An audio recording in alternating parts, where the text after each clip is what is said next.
Good morning! Welcome to Oxalate Therapeutic Massage, the care you deserve. Narito ngayon ang aking pasyente, fresh from Floodway. Ito, matagal ko na silang mga pasyente, noon pa. Ngayon lang dumating. Ngayon, tanungin natin, pangalan, ano ang naramdaman, bakit napunta dito, at after ng therapy, ano ang kanilang naramdaman. Sige! Ako po si Marilet Indicio, taga Floodway, Taytay Rizal. Pumunta ko kay sister ni kasi nararamdaman ko sikmura at saka ulo.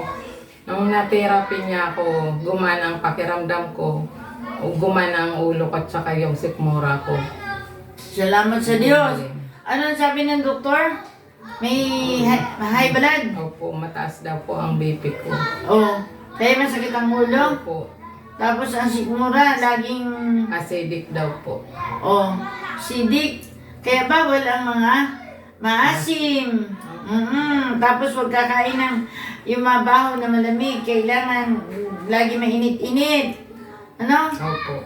Okay, so after ng therapy, guminhawa na. Opo, gumana po pakiramdam ko. Anong sabi mo kanina, bago ka dumating dito, nagpa-BP ka, no? Opo, mataas daw po ang BP ko. Wala naman sinabi ko anong BP mo.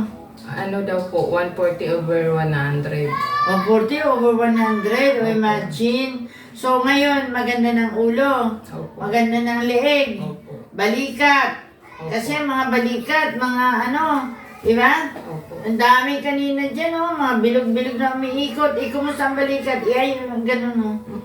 Okay na po, magaan na. Magaan na. Opo. Kasi, mananahi pa siya ng kurtina. Kaya kung ibig niyo mag-order ng kurtina, contact kayo dito sa amin at sabihin ko sa kanila kung ano sa kanya para makaprovide siya, makapanahin ng kurtina. Kasi maraming umorder sa kanya ng kurtina.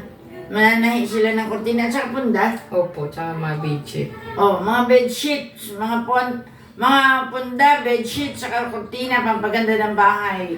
Kaya ngayon, ang bahay niyang katawan ay gumanda na, diba? Kasi pasma, sa sobrang ng December, mga order, ayan, napabayaan ng sarili. Kaya kanina, lulugo-lugo. Ngayon, malungkot. Ngayon, masaya na? Masaya na po. Talaga? Opo. Salamat kay El Shaddai, no? Opo. Tayo man na lang yun para tuloy-tuloy.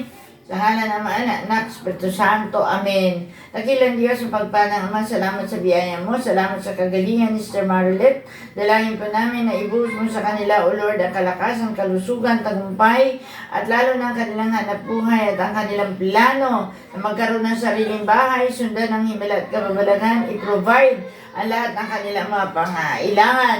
Yahweh, salamat, uwi siya, malakas, malusog, pinagpala. In Jesus' name, Amen. Sa ngalan naman, Anak, Espiritu Santo. Sabi niyo, magaling na ako. Magaling na ako. Sa ngalan ni Jesus. Sa ngalan ni Jesus. Amen. Amen. Thank you. Don't forget to like, share, and subscribe. And please watch the videos para mag-increase ang aking watch hour. Kaya kindly watch the videos. Thank you. God bless us all.